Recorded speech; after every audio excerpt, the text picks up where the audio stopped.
The night was quiet over Earth, but in the black sky above, something moved that was not from this world. A massive alien ship drifted through the darkness, silent as a shadow, hiding behind the moon. Its surface was cold metal, shining dimly in the light. Inside, thousands of alien soldiers waited.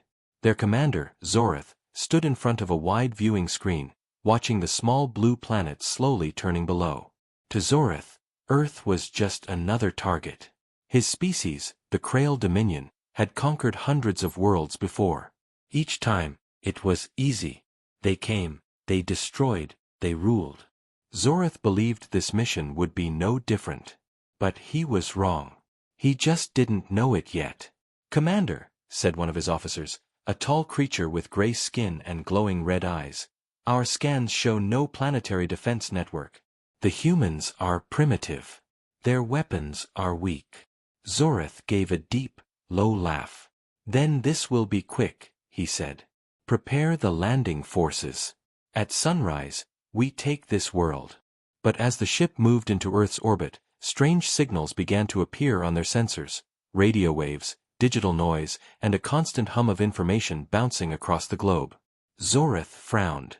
He didn't understand the meaning of these signals, but one thing was clear: humans talked a lot. To him, it sounded like chaos.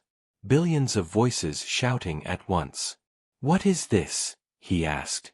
"Commander, it's communication," the officer replied. "They seem to be sharing everything." "Everything?" "Yes. Ideas, warnings, plans, emotions. It's hard to translate." Zorith narrowed his eyes. "Strange creatures," he muttered. "Let them talk. Soon, they will scream." As the night passed, a small scout ship left the mothership and entered Earth's atmosphere. Its mission was simple: observe, capture a few humans, and report back. The craft slid silently through the clouds, invisible to radar. It landed in a forest outside a small human city. 3 alien soldiers stepped out, tall and armored, their weapons humming softly. The forest was quiet except for the sound of wind and distant traffic. "Move quickly," said the lead soldier. "Command wants live subjects." But before they could move further, a voice spoke behind them. "You're trespassing," it said. The aliens spun around. A human stood there, alone, unarmed, wearing only a jacket and jeans. His eyes were calm, but something about him felt wrong. He didn't look afraid. The alien leader pointed his weapon. "Identify yourself." The man smiled slightly. "Doesn't matter who I am. You should leave." The aliens laughed, a harsh metallic sound. "Foolish creature," the leader said. "You think you can stop us?" The man tilted his head. "I don't have to," he said. "You already did." The aliens were confused. "What are you talking about?" Then, their scanners went wild. Signals, hundreds of them, were surrounding the area. Cameras, drones, satellites, cell phones, all focusing on their position. Within seconds, millions of humans across the planet were watching. Live. Zorith, watching from orbit, was startled. "What is happening down there?" he demanded. "Commander, the humans, they're broadcasting our soldiers. Across their entire network." "How fast?" "Instantly. Billions of them can see us already." Zorith stared at the screen. The humans weren't running. They were filming, recording, analyzing. Every move his soldiers made was being tracked by their strange global system. And then something else happened, something he didn't expect. Human forces began to move. Not from a government or army, but from everywhere. Scientists, hackers, and military units all began communicating in real time. Within minutes, they knew everything about the alien ship, its landing point, its energy readings, even its weaknesses. Zorith slammed his fist on the console. "How? How do they coordinate so fast?" "They're connected, Commander. Every human device is part of one massive web." Zorith's eyes glowed. "Then burn their web." But it was too late. The scout team on Earth suddenly lost power. Their weapons went dark, armor flickered, systems failed. The human in the jacket stepped closer. "We're not what you think," he said softly. "We fight in ways you can't understand." Then, in a flash of light, the alien soldiers were gone, pulled back to their ship by emergency recall. Zoratha's command room filled with silence. "Commander," said his officer slowly, "they're gone. But something came back with them." "What do you mean?" "Data," the officer said. "Something infected our systems when they returned. Human data." Zorath turned sharply. "Destroy it." "I can't. It's spreading." Zorath watched in horror as strange human symbols filled his screens, words, images, sounds, all mixing together. Music, messages, videos. Human culture invading their systems like a virus. What is this madness? The screen flickered one last time and showed a simple human phrase in white letters. "Welcome to Earth." Zorath stood frozen.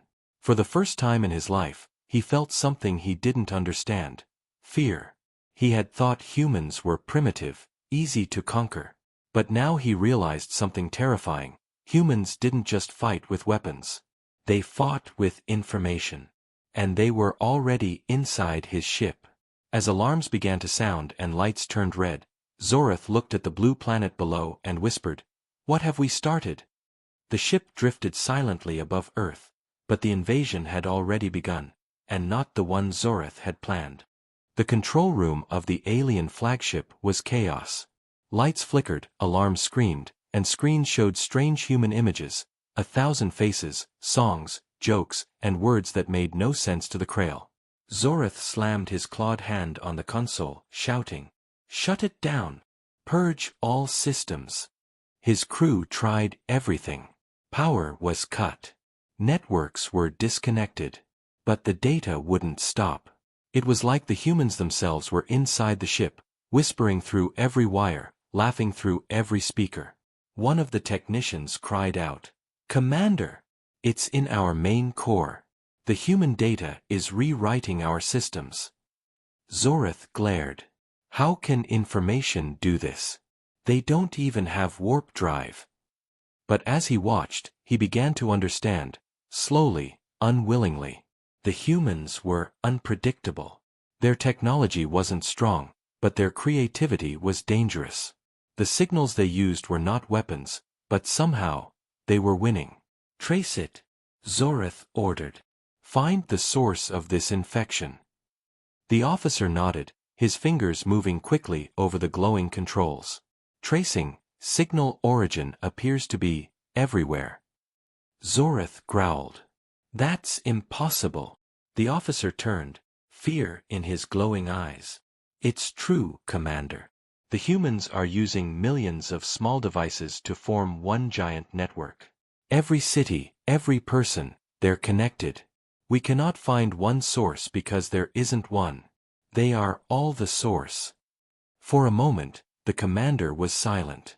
He had fought countless species, but never one that fought like this. Never one that turned its entire planet into a weapon. Down on Earth, the man in the jacket, the same human who faced the alien scouts, was watching the sky. He had a small earpiece and spoke quietly. "They took the bait. Their systems are open. Keep feeding the loop."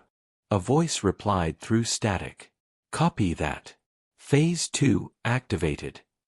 Around the world, humans were working together. Soldiers, hackers, scientists, even teenagers in their bedrooms, everyone was part of it. They shared code, coordinates, and strategies faster than any military could. In just a few hours, humanity had become one mind with one goal: defend Earth. Up above, Zoratha's ship was trembling. "Commander," said his first officer, "the virus is spreading to our fleet. We're losing control of communications." "Then cut them off," Zorath shouted. "We tried. It doesn't matter. The human signals are everywhere. They use their own airwaves, their own satellites, their music. Commander, they're attacking us with music." Zoratha's face twisted. On the main screen, a video was playing, a human song, loud and rhythmic. His soldiers covered their ears as the strange sounds echoed through the ship. But it wasn't just noise. The song carried coded pulses, hidden within the rhythm, designed by human programmers to scramble alien systems. "Make it stop," Zorath roared. "Commander," said another officer trembling, "if we shut it down, we risk damaging the ship's AI core." "Do it." The sound stopped, and the room went dark. For a moment, there was silence. Then, deep in the ship's corridors, a new sound began, a slow, pulsing hum. The crew froze. "Commander," the technician whispered. "That's not us." The lights flickered back on, but the ship's interface had changed. The Krail language was gone. The screens now showed human symbols. English words. Videos of cities, oceans, people, Earth. Zoratha's heart pounded. "What have they done to my ship?" A voice came from the speakers, not mechanical, but human. Calm, confident. "You wanted to study humanity, Commander Zorath," it said. "Now you're inside it." Zoratha's eyes widened. "Who is this?" "Call me nobody. I'm just one of many," the voice said. "You tried to invade a world built on connection. Every phone, every signal, every human thought, they all link together. You didn't invade one planet, Commander. You invaded a species that lives in the network." The voice paused. Then it added quietly, "And now, we live in you." Suddenly, the ship's holographic map appeared. Every alien vessel in the fleet was flashing red. Systems were collapsing one by one. Weapons offline. Engines frozen. The humans had found a way to turn the Krail's own technology against them. Zorath roared in rage. "Fight back. Use manual control. Fire on the planet." The officer hesitated. "Commander, we can't. The targeting systems, they're locked." "By who?" The officer swallowed. "By us. Or rather, by something pretending to be us." Before Zorath could respond, the main screen changed again. It showed a human soldier saluting, smiling proudly. Then the words appeared. "You wanted war. You got a lesson." Zoratha's claws scraped against the floor. "They mock us." "Commander," said a voice behind him, "we should retreat." Zorath turned slowly. Retreat? The Krail never retreat. But then, the ship shuddered violently. The humans had triggered the engines remotely, forcing the massive warship to move away from Earth's orbit. Zorath stumbled as the stars shifted outside the window. "Commander," the officer said again, "they're sending us away." Zorath stared at the blue planet shrinking on the screen. "No one sends the Krail away," he growled. "Prepare for counterattack." But deep down, even he knew, it wasn't over. The humans had not destroyed them. They had simply warned them. As the fleet limped into deep space, damaged and silent, Zorath stood alone in the dark control room. The screens still flickered faintly with human images, faces laughing, talking, living. He couldn't erase them. They were everywhere now. Inside his systems, his ship, even his dreams. And somewhere in those endless human signals, a voice whispered one last message. "You should have stayed home, Commander." Zorath looked into the darkness and felt something new, something that warriors of the Krail were never supposed to feel. He felt respect. But also fear. The Krail fleet drifted through the cold emptiness of space, far from Earth now. What was once an army of proud conquerors had become a silent procession of broken ships. Systems flickered weakly, engines limped, and the echo of human voices still haunted their communications channels. Commander Zorath stood at the center of the main bridge, his reflection glowing in the cracked glass of the viewport. Behind him, his officers worked quietly, afraid to speak. The humiliation of retreat hung heavy in the air. "Status report," Zorath growled. "Shields at 20%. Communications unstable." "Power still fluctuating," said the chief engineer, his voice weak. "The human data, It's still inside. We clean one system, and it appears in another. Zoratha's claws tightened. Then we adapt. We are Krail. We do not fall to primitives. The engineer hesitated. Commander, perhaps we should leave this world alone. Zorath turned slowly. His eyes burned like cold fire. Leave it alone? After what they did? No. They made a fool of the Krail Dominion.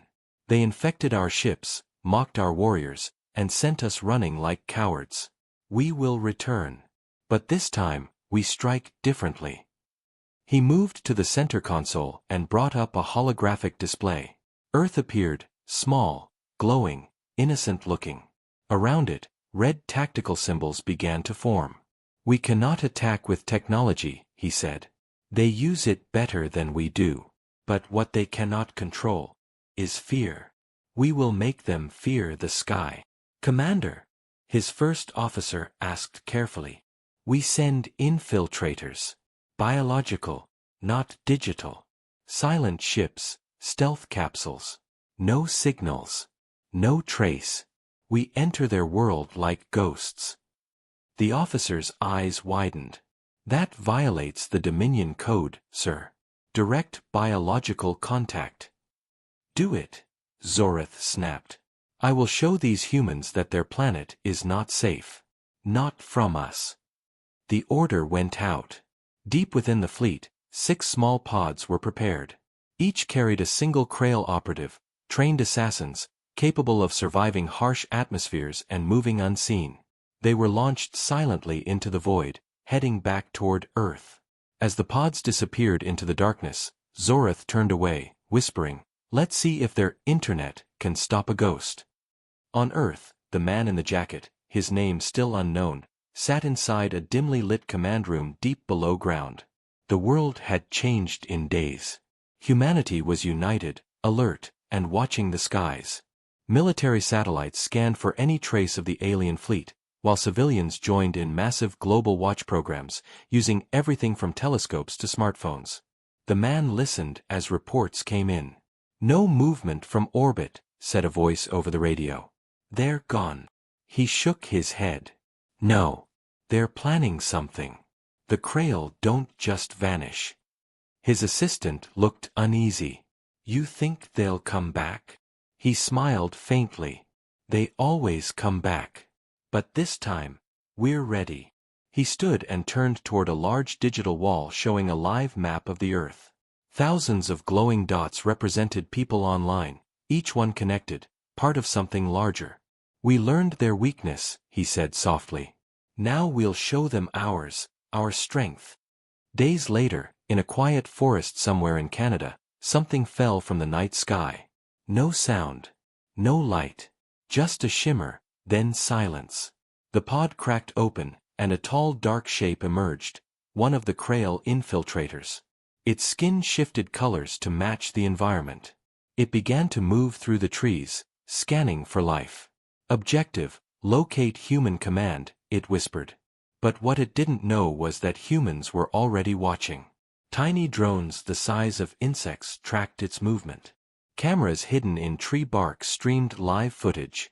The creature thought it was invisible, but millions of humans online could see it in real time. Comments filled the global feed. "What is that thing? It's real. Look at its skin. Don't shoot yet. Let's see what it does. This is insane. Humanity is literally crowdsourcing alien defense." The infiltrator paused suddenly. It sensed something, a vibration, a signal. But it wasn't coming from any machine. It was coming from the air itself. A faint hum. A low tone that made the alien freeze. It was music again. Human music. The same pattern that had infected their ships, but this time, it wasn't digital. It was everywhere, carried by sound itself. Cities were playing it. Villages, radios, phones, even birdsong. It had become part of the planet's noise. The alien tried to shut it out, but it couldn't. Its systems began to glitch. The camouflage flickered. For the first time, the infiltrator was visible. and standing in front of it, waiting calmly, was the man in the jacket. He smiled. "You came back." The alien raised a weapon, trembling. "You cannot stop us all." The man's expression didn't change. "You're right. I don't have to." The creature hesitated. Then, behind it, dozens of red dots appeared in the darkness, sniper scopes. Human soldiers stepped out from every direction, silent and precise. But they didn't fire. The man took a step closer.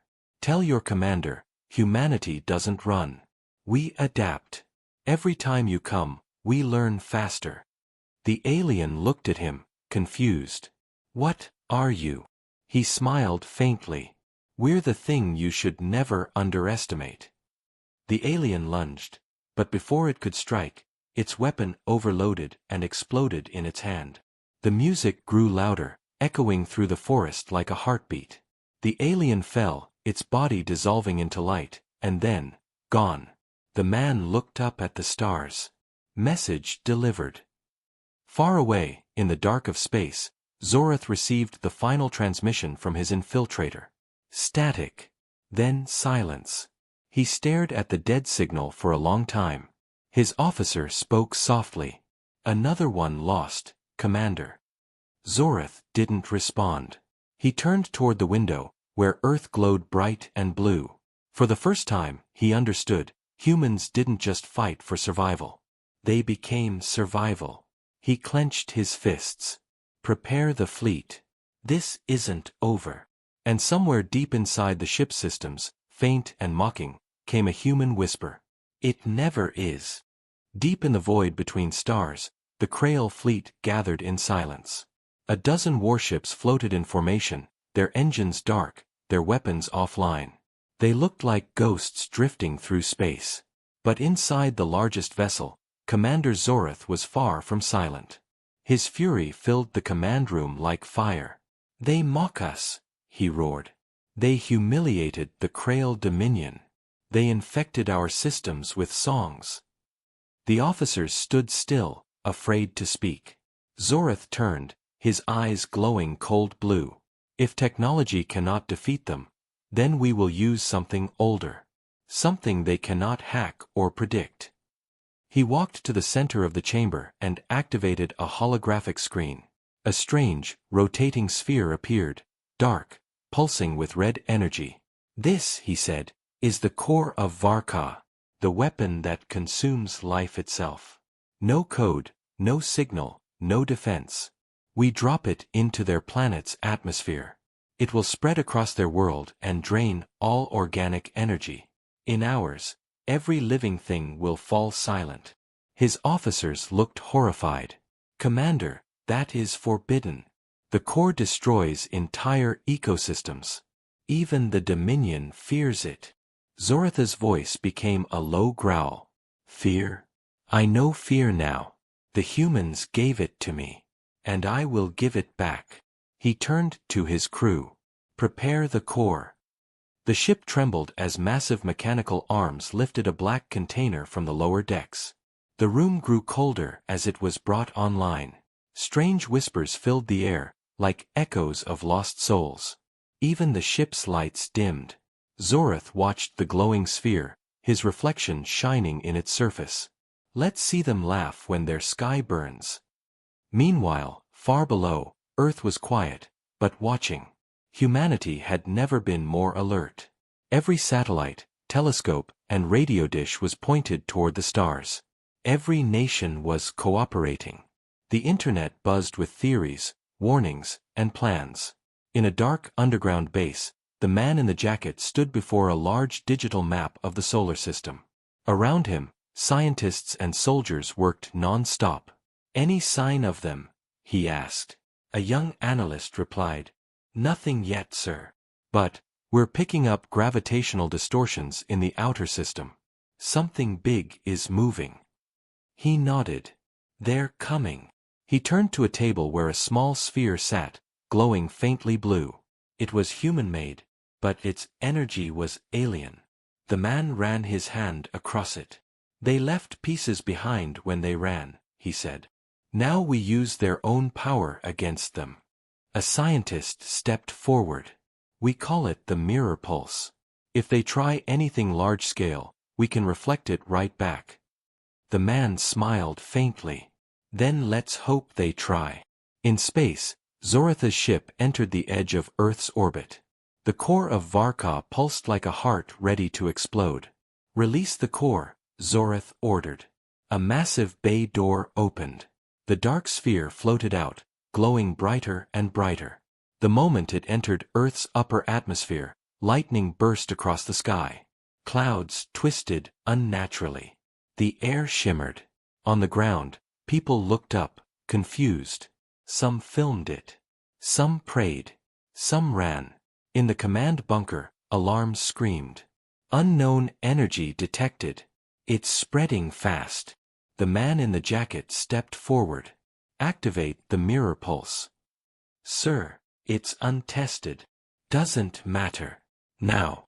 The scientists nodded and pressed the command. The blue sphere on the table expanded, sending a wave of energy up through the atmosphere. In space, the two forces met, the red energy of the core and the blue wave of the pulse. The collision lit up the sky brighter than the sun. The shock wave rippled through orbit, shaking every satellite and ship. Zorath gripped the edge of his console. Report. Commander. The core's energy is... The officer didn't finish. The core suddenly reversed direction. The red energy, instead of spreading to Earth, began pulling itself back toward the Krail fleet. What is happening? Zorath shouted. The humans. They're reflecting it. No. That's impossible. But it wasn't. The energy wave wrapped around the alien ships like a storm. Systems failed, metal burned, hulls cracked. The core pulsed once more, then exploded. A silent flash filled the stars. For a few seconds, everything went quiet. Then, static. Zorath opened his eyes. The command room was dark. Smoke drifted in the air. His officers were gone. Only silence remained. He stumbled toward the window. Outside, half of the fleet was gone, disintegrated into dust. The rest drifted lifelessly, burning slowly in space. He fell to his knees. No, this can't be. Then he heard it again, a sound he knew too well. A human voice. Calm. Confident. Commander Zorath, it said through the damaged speakers. We told you. You don't attack humanity. You teach it. Zoratha's breath trembled. Who are you? The voice chuckled softly. We're everyone, Commander. Every signal you tried to silence. Every thought you tried to erase. We are the noise between your stars. The voice paused, then added quietly. You should have listened. The transmission ended. Zorath looked out at the burning remains of his fleet. For the first time, he understood that this war was not just about strength. It was about understanding. The humans had turned his own weapon against him, because they learned. He stood slowly, his body shaking. Prepare a distress signal, he whispered. We must retreat again. But when his remaining crew tried to open communications, they froze. The system had already been taken. On the main screen, new words appeared. Simple, white, and human. We're not done yet. The wreckage of the Krail fleet drifted silently above a pale blue planet that refused to die. Most ships were gone, burned, shattered, or lifeless. The few that remained floated aimlessly, like corpses in the dark sea of space. Commander Zorath sat alone in his damaged command chamber. Sparks flickered from broken panels. The smell of burnt metal filled the air. His once mighty ship was now a tomb. He stared at the silent screens. No crew, no communication, no orders. Just the echo of his own breath. Then, slowly, a faint sound broke the silence, a static pulse. Zorath frowned. What now? The screen came alive. At first, just noise. Then, a face. Human. It was the man in the jacket. Calm, steady, and watching him through the broken display. Hello again, Commander, the man said softly. Still alive. Zorith bared his teeth. You dare speak to me? The man smiled slightly. You've been trying to destroy us since you arrived. Maybe it's time we return the visit. Zorith laughed, a broken, bitter sound. You think you can reach us? Your ships can't even leave your system. The man's expression didn't change. You're right. Our ships can't. He paused. But our signals can. Before Zorith could respond, the lights flickered again. His remaining systems rebooted, on their own. The ship's control interface changed language. English letters filled every screen. What have you done? Zorith shouted. Not much, the man said. Just borrowed your navigation system. You're taking us for a ride. Zorith looked at the console. His ship's engines had reactivated. The coordinates had changed. His vessel was turning toward the rest of the Dominion fleet, far beyond the system. You fool! Zorith roared. They will destroy you. The man's voice was calm. Let them try. We want them to see what you've become. The screen went black again. Zorith tried to override the controls, but nothing worked. His ship accelerated, cutting through the blackness like a bullet. And hidden deep in its systems was something new, a seed of human code, quietly spreading. Days later, far across the void, the Dominion's central fleet orbited their homeworld, a giant crimson planet surrounded by rings of warships. It was the heart of Krail power, untouchable for thousands of years. When Zorith's damaged ship appeared, the Dominion command immediately locked onto it. Unidentified vessel, said the defense AI. State your identity. This is Commander Zorith of the 1st Conquest Fleet, he answered weakly. I request permission to dock. Status. Mission failed, he said bitterly. The humans are not what we thought. There was silence on the line, then a cold reply. Bring your ship in. The High Council will decide your fate. As his ship descended, Zorith felt something strange. His systems were still glitching.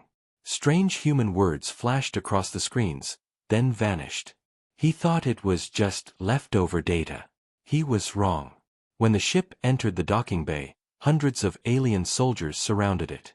Zorith stepped out, exhausted but alive. He walked through the metallic halls, past silent faces filled with judgment. The council chamber was vast, a circle of tall alien lords glowing with authority. Their eyes followed him coldly.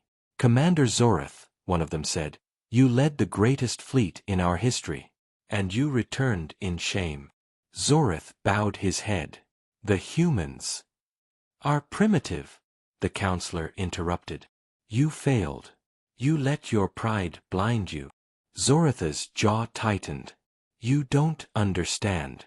They're not like the others we've conquered. They learn. They turn weakness into weapons. They used our own systems against us. The counselors murmured among themselves. One sneered. So you bring us excuses instead of victory. Before Zorith could speak again, the lights flickered. The chamber screens turned on by themselves. The counselors froze. A human face appeared on every screen. The man in the jacket. Greetings, Krail Dominion, he said calmly. We didn't mean to intrude. Well, actually, we did. The room erupted in shouts. Guards raised weapons.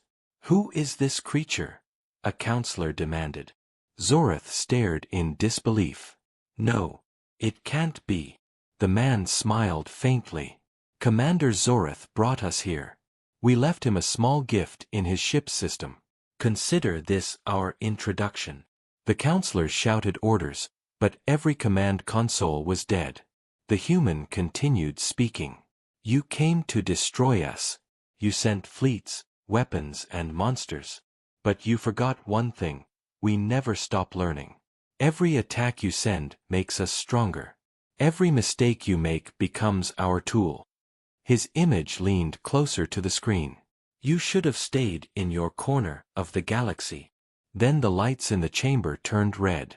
Warning symbols appeared in Krail script. System infection detected. Power grid compromised. Zoratha's eyes widened. No. They're inside again. The human's voice echoed through every speaker in the capital. You wanted war. Humanity doesn't start wars. We finish them. Outside, the entire Krail defense grid began to turn against itself. Drones spun out of control. Defense turrets targeted friendly ships. The skies filled with chaos. The council screamed. Shut it down. Stop it. Zorath turned to them. You can't. They warned me. You cannot fight a species that fights together. He looked at the burning screens, at the human's calm face, and whispered, They've already won. The man nodded slightly. No, Commander. We don't want to win. We just want you to understand. And then the signal vanished. The power died. The once mighty Dominion was plunged into darkness. Far away, orbiting Earth, the man in the jacket stood watching the stars. The room behind him buzzed with quiet celebration, but his eyes stayed serious. A voice spoke behind him. Is it over? He shook his head. No. They'll rebuild. They always do. But now, he looked out at the stars, they'll think twice before touching humanity again. The voice asked, What do we do now? He smiled faintly. We prepare. Because out there, someone else is watching. The camera panned out slowly, showing Earth shining bright beneath the stars. Humanity had survived. But survival was only the beginning. Far beyond Earth, the stars whispered stories. The fall of the Krail Dominion spread across the galaxy faster than any ship could travel. Traders spoke of it in shadowed ports. Smugglers told it between jumps. Scientists whispered it in alien academies. They all said the same thing. The humans fought back. No one believed it at first. Humans were supposed to be small, weak, barely spacefaring. Their ships were slow, their weapons simple. And yet, somehow, they had faced one of the oldest empires in the galaxy. And won. On a desert world called Ret Har 9, a group of alien officers gathered in a dim bar. Their faces glowed under flickering neon light. You've heard the rumor, said one, his voice low and nervous. The Krail fleet destroyed. Their own weapons turned against them. Another scoffed. Impossible. The humans don't even have interstellar ships. But the first officer leaned closer. It's not about ships. It's about what they did. They infected Krail systems with information. They made their machines fight themselves. The table fell silent. Information as a weapon, one muttered. That's madness. Maybe, said the first officer. Or maybe it's evolution. He looked up at the sky, where distant stars shimmered. Maybe humanity is what comes after war. On Earth, the man in the jacket sat alone on a rooftop overlooking a sleeping city. The world below looked peaceful now. Bright lights, calm skies, and a quiet hum of life. He hadn't slept in days. A soft voice came from behind him. You did it, said a woman in a white lab coat. She was one of the scientists from the Mirror Pulse project. You stopped them. He smiled faintly. For now. She sat beside him. You don't sound happy. I'm not, he said quietly. We sent a message, but messages echo. Every species out there heard us. Some will fear us. Others will want to test us. He looked at the stars. The galaxy knows our name now. That's not always a good thing. She was silent for a moment. So, what now? He turned to her. Now we build. Together. We're not just defending Earth anymore, we're part of something bigger. And we need to be ready. In the ruins of the Krail homeworld, Commander Zorath stood beneath a dark sky filled with smoke. The great cities were silent. The Dominion's fleets were gone. He was alive, but hollow. He walked through the ashes of what had been the most powerful empire in the quadrant. Around him, survivors worked quietly, trying to restore power. One young soldier approached him. "Commander, what do we do now?" Zorith didn't answer immediately. He looked up at the stars, the same stars that humans looked at from their blue planet. Finally, he said, "We learn." The soldier frowned. "Learn?" Zorith nodded slowly. "We thought strength was power. We thought fear was control. But the humans showed us that unity is stronger than fear, and that knowledge is sharper than any blade." He turned away, his voice low. "They could have destroyed us completely. But they didn't. That was mercy." The soldier looked uncertain. "Do we seek revenge?" Zorith shook his head. "No. We seek understanding. If we cannot conquer humanity, then perhaps we must join them." The soldier stared in disbelief. "Join them?" Zoritha's cold eyes softened. "Every empire ends. But an idea can live forever. And the humans have become an idea. One that no weapon can erase." Months later, strange transmissions began to appear in human deep space networks. Not hostile. Not encrypted. They were messages, curious, cautious, respectful. Alien voices spoke through static. "We heard what you did to the Krail. We wish to learn from you. Teach us how you fight without fighting." Humanity listened. Some feared it. Others saw hope. For the first time, Earth realized that it was no longer alone, and that being known across the stars could mean more than war. The man in the jacket stood in a massive control center as scientists and diplomats worked around the clock. Messages from across the galaxy filled the screens, thousands of them. A soldier beside him asked, "What do we tell them?" He thought for a moment, then smiled. "We tell them the truth. That humanity is dangerous, only when threatened. That we don't seek to conquer. We seek to connect." He looked up at a screen showing the Earth spinning slowly in the blackness of space. "We survived because we fought together. Maybe that's the lesson the galaxy needs." In a faraway system, a small alien child looked up at the stars and asked his parent, "Is it true? The humans beat the Krail." The parent smiled. "Yes, they did. Will they come here?" The parent looked at the stars for a long moment before replying, "If they do, it won't be with war. It will be with light." Back on Earth, the man in the jacket stood by the ocean. Waves rolled gently onto the sand. He took a deep breath and closed his eyes. For the first time, he felt peace. A voice from his communicator said, "Transmission received from a new system. They call themselves the Avar Collective. They want an alliance." He smiled. "Tell them we're listening." He looked up at the night sky, filled with endless stars, and whispered, "Humanity is coming, not to conquer, but to connect." The camera zoomed out, Earth glowing bright against the dark universe.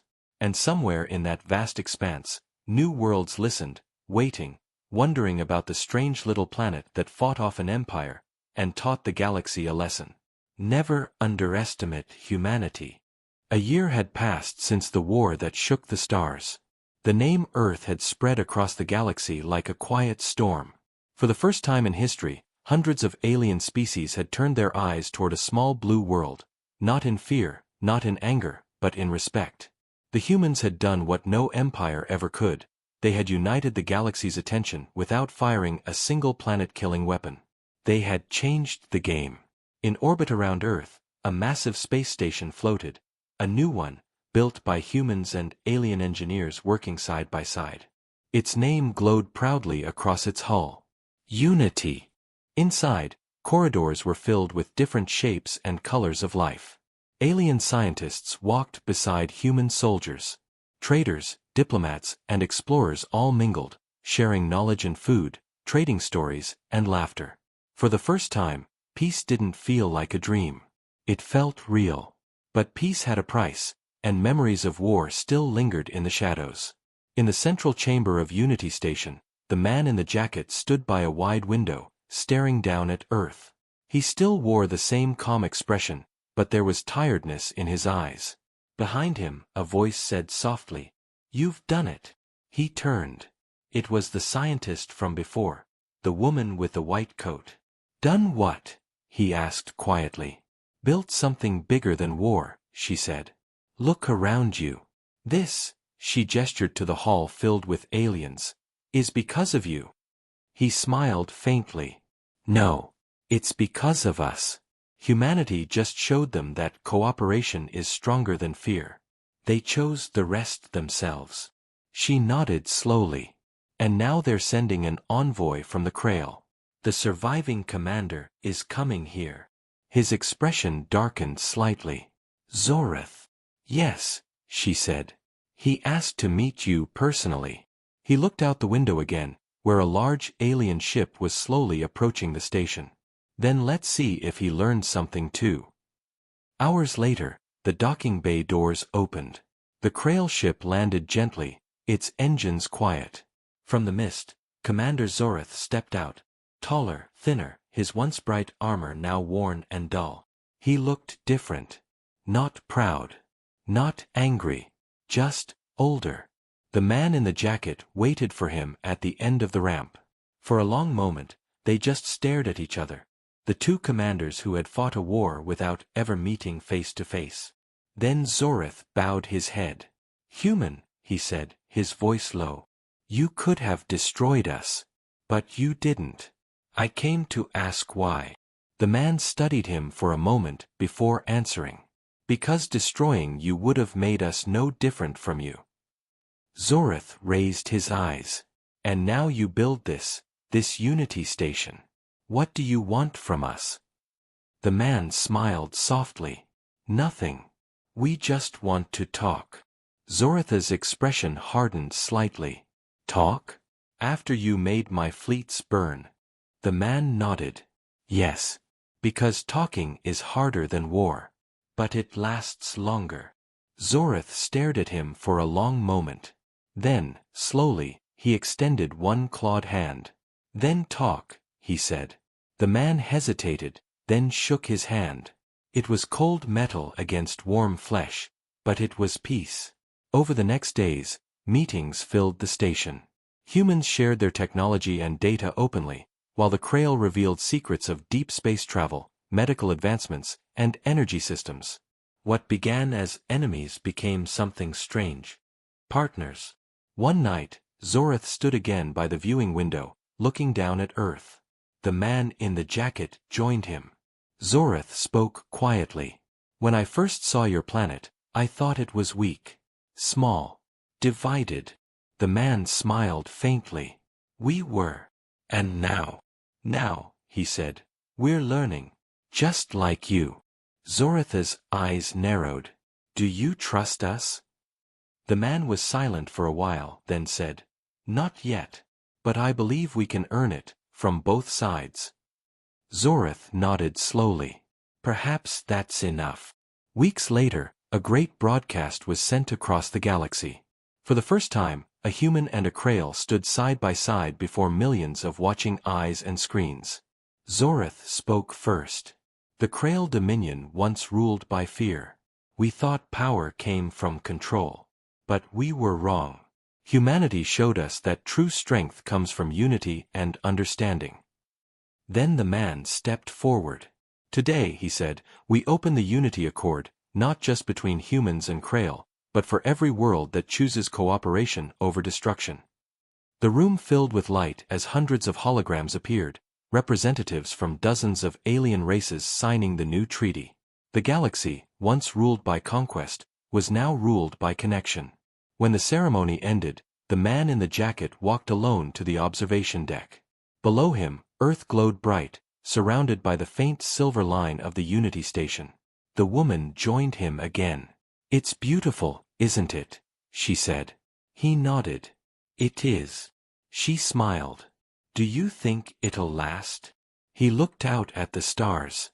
"Nothing lasts forever. But maybe, this time, it'll last long enough for us to become better." They stood together in silence as the stars glittered around them. Ships moved through the black, carrying messages of peace instead of war. Zoratha's ship passed by the window, heading back to his homeworld, no longer as an invader, but as an ambassador. And as it vanished into the distance, the man whispered softly, "The day an alien commander learned why you never attack humanity, was the day humanity learned how to save the stars." The camera pulled back slowly, past the station, past the Earth, past the galaxy itself, until only the blue glow of one small planet remained in the dark. A single light. A human light.